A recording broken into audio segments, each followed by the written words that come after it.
دوستوں، ایک دن کی بات ہے کہ فیض جنگل میں لکڑیاں کاٹنے گیا۔ سورج ڈوب رہا تھا اور وہ اپنا کام ختم کر کے گھر لوٹنے کی تیاری کر رہا تھا۔ تبھی اس نے پاس کی جھاڑیوں سے کسی بچے کے رونے کی آواز کو سنا۔ فیض نے جیسے ہی رونے کی آواز سنی وہ چوکنا ہو گیا اور اس طرف جانے لگا جہاں سے آواز آ رہی تھی۔ تھوڑا آگے جانے پر اس نے دیکھا کہ ایک چھوٹا بچہ ایک پرانے کنویں کے کنارے لٹکا ہوا تھا۔ فیض بنا وقت گوائے فوراً نیچے جھک گیا۔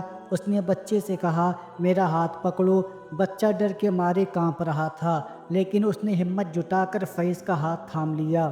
فیض نے بچے کو باہر نکالا۔ بچہ باہر آتے ہی فیض کے سینے سے لگ کر رونے لگا۔ فیض نے اس سے پوچھا، تم یہاں کیسے آئے؟ بچے نے گھبراتے ہوئے جواب دیا، میں کھیلتے کھیلتے یہاں آ گیا، مجھے نہیں پتا تھا کہ یہاں پر کنواں ہے۔ فیض نے اس کی آنکھوں میں دیکھتے ہوئے کہا، اب سب ٹھیک ہے، چلو میں تمہیں تمہارے گھر تک چھوڑ دوں۔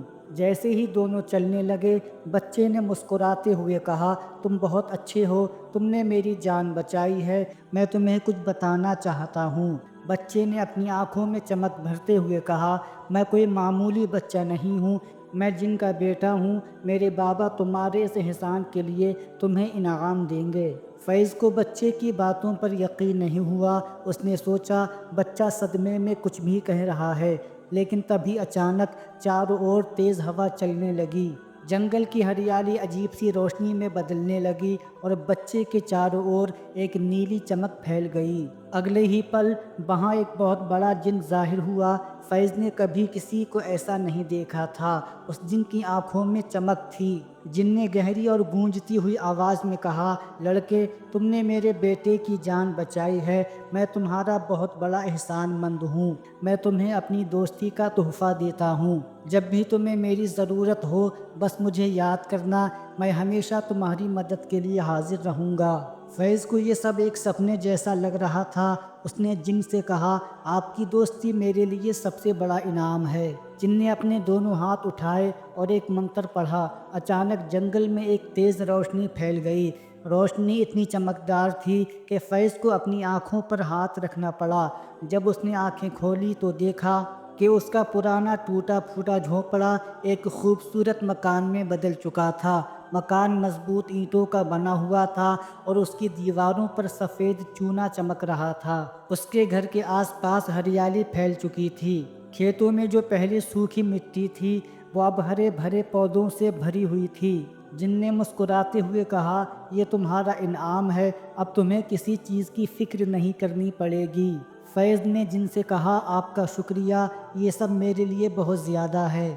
جن نے ہنستے ہوئے کہا، یہ تو بس شروعات ہے، میں اب تمہارا دوست ہوں، جب بھی تمہیں میری ضرورت ہو بس میرا نام لینا، میں ترنت تمہارے پاس آ جاؤں گا۔ جن نے جاتے جاتے ایک چھوٹا سا چمکدار پتھر فیض کو دیا۔ اس نے کہا، یہ جادوئی پتھر ہے، اگر کبھی تم مصیبت میں ہو تو اسے اپنے ہاتھ میں پکڑ کر میرا نام پکارنا، میں ترنت تمہاری مدد کے لیے حاضر ہو جاؤں گا۔ اب فیض کی زندگی بدل چکی تھی۔ اس کے پاس ایک مضبوط مکان تھا، کھیتوں میں فصلیں تیار تھیں اور اس کے پاس ضرورت سے زیادہ اناج اور دولت تھی۔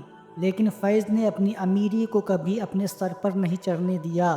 اس نے اپنی دولت کا ایک بڑا حصہ گاؤں کے غریبوں اور ضرورت مندوں کو بانٹ دیا۔ گاؤں کے لوگ جو کبھی اس کے حالات پر ترس کھاتے تھے اب اس کی تعریف کرنے لگے۔ ایک دن گاؤں میں سوکھا پڑ گیا، مہینوں سے بارش نہیں ہوئی تھی اور کھیت سوکھنے لگے تھے۔ لوگوں کے پاس کھانے کے لیے اناج نہیں تھا، گاؤں والے بے حد پریشان تھے۔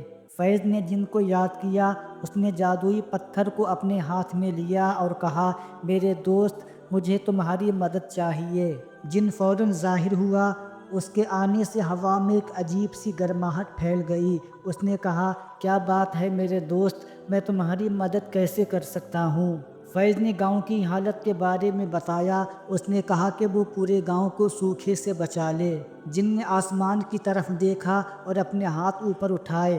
وہ کچھ پڑھنے لگا اور اچانک آسمان میں بادل چھا گئے۔ تھوڑی ہی دیر میں تیز بارش ہونے لگی، کھیتوں میں پھر سے ہریالی لوٹ آئی اور گاؤں کے لوگوں کے چہرے پر مسکان آ گئی۔ گاؤں والوں نے فیض کا شکریہ ادا کیا، لیکن انہوں نے یہ بھی محسوس کیا کہ اس کے پاس کوئی جادوئی طاقت ہے جن نے فیض سے کہا تمہاری نیک دلی اور دوسروں کی بھلائی کی عادت مجھے بہت پسند ہے، لیکن یاد رکھنا میری طاقت کا استعمال کیول اچھے کاموں کے لیے کرنا، اگر تم نے کسی غلط مقصد کے لیے استعمال کیا تو میں ہمیشہ تمہارے ساتھ نہیں رہ پاؤں گا۔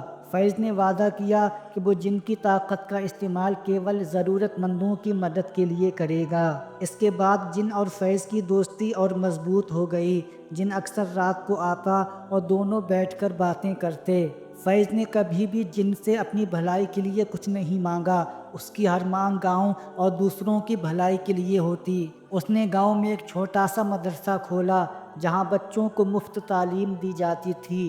ساتھ ہی اس نے ایک کنواں کھدوایا جس سے پورے گاؤں کو پانی کی پریشانی سے چھٹکارا مل گیا۔ لیکن ہر جگہ اچھے اور ایماندار انسان کے دشمن بھی ہوتے ہیں۔ کچھ لوگوں کو فیض کی ترقی دیکھ کر جلن ہونے لگی۔ وہ سوچنے لگے کہ اتنی جلدی فیض ترقی کیسے کر گیا۔ کچھ مہینوں بعد گاؤں میں ایک عجیب معاملہ پیش آیا۔ گاؤں کے پاس کے جنگل میں ایک خطرناک شیر نے ڈیرا ڈال لیا۔ وہ شیر رات کو گاؤں میں آ کر جانوروں کو مار دیتا اور فصلوں کو برباد کر دیتا۔ گاؤں والے ڈرے ہوئے تھے اور راجا سے مدد مانگنے گئے، لیکن راجا نے ان کی باتوں کو ہلکے میں لیا اور مدد کے لیے سپاہی بھیجنے سے منع کر دیا۔ گاؤں کے لوگ پریشان ہو کر فیض کے پاس آئے۔ انہوں نے کہا فیض، ہماری آخری امید تم ہی ہو، اگر تم ہماری مدد نہیں کرو گے تو ہم برباد ہو جائیں گے۔ فیض نے ان کی بات سنی اور کہا ڈرو مت، میں کچھ کرتا ہوں۔ فیض نے اس رات جن کو بلایا، اس نے جادوئی پتھر کو ہاتھ میں لیا اور کہا میرے دوست، مجھے تمہاری مدد چاہیے۔ جن فوراً ظاہر ہوا اور پوچھا کیا ہوا میرے دوست، تم اتنے پریشان کیوں ہو؟ فیض نے اسے گاؤں کی مصیبت کے بارے میں بتایا۔ اس نے کہا میں چاہتا ہوں یہ مصیبت ہمیشہ کے لیے ختم ہو جائے، لیکن میں کسی کو نقصان نہیں پہنچانا چاہتا، یہاں تک کہ اس شیر کو بھی۔ جن نے اس کی بات سنی اور کہا تمہارا دل واقعی بہت بڑا ہے، میں اس پریشانی کا حل نکالتا ہوں۔ جن نے اپنی طاقت کا استعمال کیا اور جنگل کے اس حصے کو کھوج نکالا جہاں شیر چھپا ہوا تھا۔ وہ ایک بڑا اور خطرناک شیر تھا، لیکن وہ بیمار اور بھوکا تھا۔ جن نے شیر کو اپنی طاقت سے قابو میں کیا اور اس کی بیماری کو ٹھیک کیا۔ پھر اس نے شیر کو ایک گھنے جنگل میں چھوڑ دیا جہاں اسے کھانا اور پانی مل سکے۔ اگلی صبح گاؤں والوں نے دیکھا کہ ان کی دقت ختم ہو چکی ہے، فصلیں اور جانور محفوظ تھے۔ وہ بہت خوش ہوئے اور فیض کو شاباشی دینے لگے۔ فیض نے مسکراتے ہوئے کہا یہ سب اللہ کی رحمت اور آپ کی دعاؤں کا نتیجہ ہے۔ ہم سب مل کر ایک دوسرے کی مدد کریں تو کوئی ایسی مشکل نہیں جو حل نہ ہو سکے۔ اس رات جب جن اور فیض کی ملاقات ہوئی تو جن نے کہا تمہاری سوچ اور نیک دلی نے مجھے بہت خوش کیا ہے۔ تم نے اپنی طاقت اور میری مدد کا کبھی غلط استعمال نہیں کیا۔ میں خوش ہوں کہ میں نے تمہیں اپنا دوست بنایا۔ فیض نے کہا میری کوشش یہی ہوگی کہ میں اپنی پوری زندگی سچائی اور اچھائی کے راستے پر ہی چلتا رہوں۔ اس طرح فیض اور جن کی دوستی اور گہری ہو گئی۔ جن اب فیض کی زندگی کا ایک اہم حصہ بن چکا تھا۔ دونوں نے ایک دوسرے سے وعدہ کیا کہ وہ ہمیشہ ایک دوسرے کا ساتھ دیں گے، چاہے حالات کیسے بھی ہوں۔ دوستو یہ اسٹوری آپ کو کیسی لگی؟ اگر اچھی لگی ہو تو ہمارے چینل کو سبسکرائب کریں۔ السلام علیکم ورحمۃ اللہ۔